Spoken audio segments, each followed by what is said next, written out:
Assalamualaikum warahmatullahi wabarakatuh. Anak-anak ustazah semua, apa kabarnya? Ustazah harap dan ustazah doakan semoga anak-anak ustazah dalam keadaan sehat walafiat dan tetap selalu menjaga kesehatan ya. Nah, anak-anak ustazah, kita bertemu kembali pada kesempatan kali ini di pembelajaran IPA. Nah, seperti biasa, sebelum memulai pelajaran, mari sama-sama kita melafazkan basmalah. Bismillahirrahmanirrahim. Anak-anak ustazah, pada kesempatan kali ini kita akan membahas mengenai sistem gerak yang ada pada hewan. Untuk itu, mari tonton dan perhatikan videonya sampai selesai ya. Nah, anak-anak ustazah, ternyata selain manusia, hewan juga termasuk makhluk hidup yang melakukan gerak. Biasanya apa sih tujuan hewan melakukan gerak atau bergerak? Nah, ternyata adapun tujuan daripada hewan bergerak itu salah satunya untuk mencari tempat yang lebih aman dari predator. Kemudian menyesuaikan suhu tubuhnya. Kemudian hewan itu biasanya bergerak juga untuk mendapatkan sumber makanan, bertelur ataupun bermigrasi, berpindah dari satu tempat ke tempat yang lainnya. Nah, hewan sendiri bergerak melalui berbagai macam cara, tergantung dari alat gerak dan habitatnya. Misalnya ada hewan yang bergerak dengan cara berenang, berlari, merayap, ataupun terbang. Nah, hewan sendiri dapat bergerak bebas karena didukung oleh adanya otot dan rangka atau skeleton.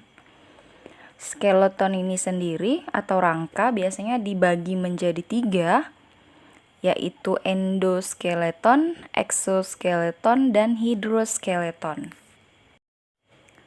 Nah, yang pertama ada endoskeleton. Biasanya endoskeleton ini terdapat pada vertebrata atau hewan-hewan yang memiliki tulang belakang. Kemudian rangkanya biasa terletak di dalam tubuh dan dikelilingi oleh jaringan lunak, di mana jaringan ini terdiri atas tulang keras dan juga tulang rawan. Yang kedua ada exoskeleton. Nah, biasanya exoskeleton ini ditemukan pada serangga. Serangga ini sendiri rangkanya biasa itu terdiri dari segmen kitin keras yang mengelilingi tubuh sehingga seperti pelat baja. Yang ketiga ada hydroskeleton. Biasanya hydroskeleton ini ditemukan pada cacing, di mana struktur dari hydroskeleton ini kuat tetapi fleksibel. Nah, baik, kita lanjut ke pembahasan selanjutnya mengenai gerak hewan dalam air. Nah, anak-anak ustazah perlu kalian ketahui, jika hewan yang hidupnya di darat ketika memasuki air, maka hewan tersebut akan sulit untuk bergerak. Kenapa? Karena kerapatan air lebih tinggi dibanding dengan udara, sehingga tubuh hewan akan terasa lebih berat ketika berada di dalam air. Nah, biasanya pada habitat air terdapat hewan, yaitu salah satunya ikan. Apakah anak-anak ustazah tahu bagaimanakah ikan berenang? Iya, tepat sekali. Biasanya ikan berenang itu menggunakan alat gerak yang disebut dengan sirip. Nah, ikan berenang dengan mendorong tubuh dan sirip mereka melawan air.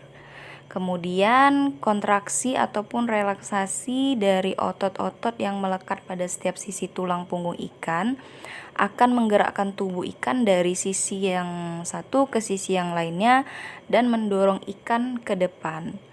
Nah, kemudian otot-otot di kedua sisi tulang punggung ikan ini merupakan otot-otot antagonis atau otot yang bekerjanya secara berlawanan.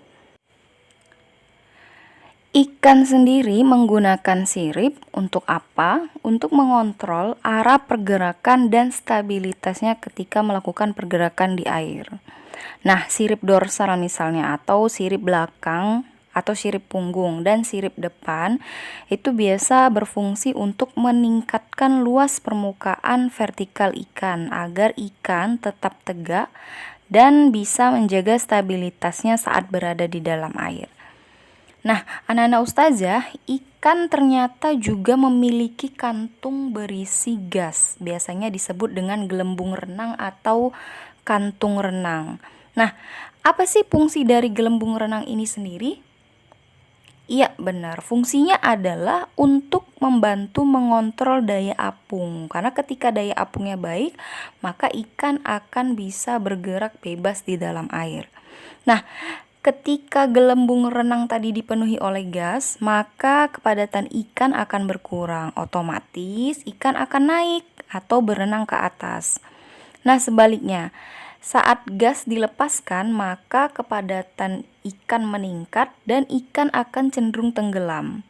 Nah, ikan hiu atau ikan bertulang rawan biasanya tidak memiliki gelembung renang. Jadi jika ikan hiu tadi berenang, kemudian berhenti, maka mereka perlahan-lahan akan tenggelam ke dasar laut.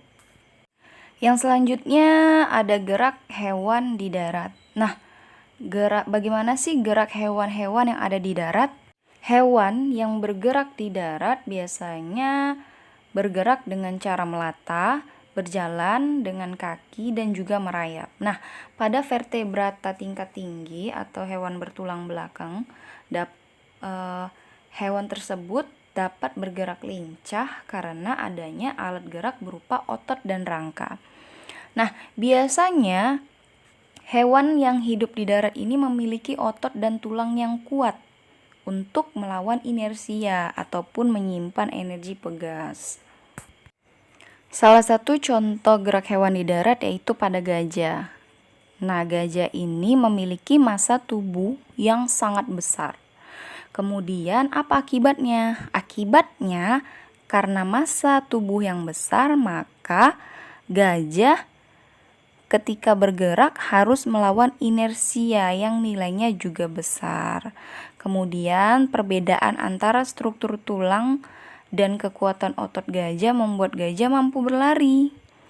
Kemudian ada juga hewan pelari, biasanya ada harimau ataupun rusa. Nah, rusa ataupun harimau memiliki bentuk kaki yang lebih ramping. Untuk apa? Untuk menyimpan elastisitas yang lebih tinggi, sehingga menyebabkan rusa dan harimau lebih banyak melompat dan meluncur ke udara. Baiklah, kita lanjut kepada gerak hewan di udara. Nah, seperti kita yang ketahui, hewan yang bergerak di udara adalah salah satunya burung. Nah, anak-anak ustazah, hewan yang bergerak di udara ataupun terbang biasanya harus melawan gaya gravitasi. Maka tubuh hewan tersebut, misalnya burung tadi, dia harus memiliki gaya angkat yang lebih besar untuk mengimbangi gaya gravitasinya. Nah, salah satu upaya untuk memperbesar gaya angkatnya adalah dengan menggunakan sayap. Nah, kemudian burung sendiri mampu terbang karena tubuhnya memiliki penyesuaian atau adaptasi. Seperti yang pertama, tulang yang berongga mengurangi berat tubuh.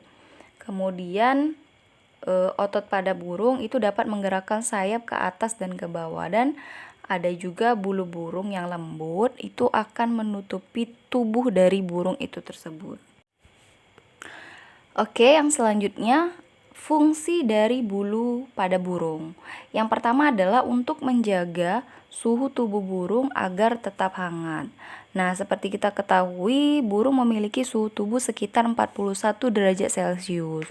Ini merupakan suhu tubuh yang lebih tinggi dari sebagian besar hewan berdarah panas lainnya. Nah, kemudian menarik perhatian pasangan. Sudah pasti fungsi dari burung adalah untuk menarik perhatian pasangan. Selanjutnya ada sebagai kamuflase untuk perlindungan dari predator. Kamuflase ini sendiri diartikan sebagai perubahan ataupun penyamaran pada hewan. Nah, tadi gunanya untuk melindungi diri dari predator ataupun pemangsa.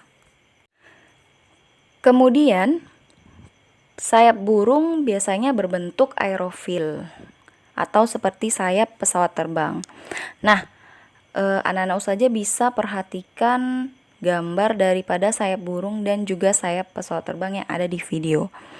Nah, bentuk sayap yang seperti itulah yang menyebabkan udara mengalir lebih cepat dan lebih jauh daripada udara yang bergerak pada bagian bawah sayap. Nah, hal ini meningkatkan tekanan udara di bagian bawah sayap dan mengurangi tekanan pada bagian atasnya.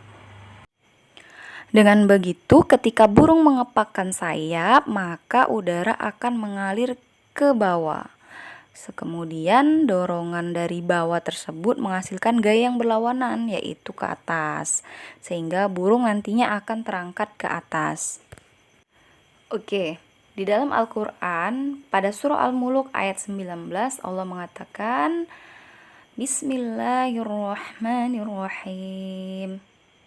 Awalam yarau ila tayri fawqahum saffatin wa yaqbid ma yumsikuhunna illa rahman innahu bikulli syai'in basir. Yang artinya, dan apakah mereka tidak memperhatikan burung-burung yang mengembangkan dan mengatupkan sayapnya di atas mereka? Tidak ada yang menahannya di udara selain Yang Maha Pengasih. Sesungguhnya Dia Maha melihat segala sesuatu. Nah, di dalam ayat ini kita ketahui bahwasanya sewajarnya kita selalu bersyukur atas apa yang Allah telah berikan kepada kita. Sebab yang Maha menciptakan hanyalah Allah, yang Maha Pengasih lagi penyayang hanyalah Allah semata. Anak-anak ustazah, mungkin sampai di sini saja materi untuk gerak pada hewan untuk menambah pemahaman kalian mengenai apa yang kita sudah bahas tadi. Maka anak-anak ustazah silakan kerjakan tugas yang ketiga, yaitu kerjakan soal yang ada di buku LKS di halaman 13. Ingat ya, di halaman 13 di buku LKS nomor 1 sampai dengan 5. Nah, mungkin itu aja yang dapat Ustazah sampaikan. Lebih dan kurang Ustazah mohon maaf. Kepada Allah saja mohon ampun. Kita tutup dengan hamdalah. Alhamdulillahirabbil alamin. Assalamualaikum warahmatullahi wabarakatuh.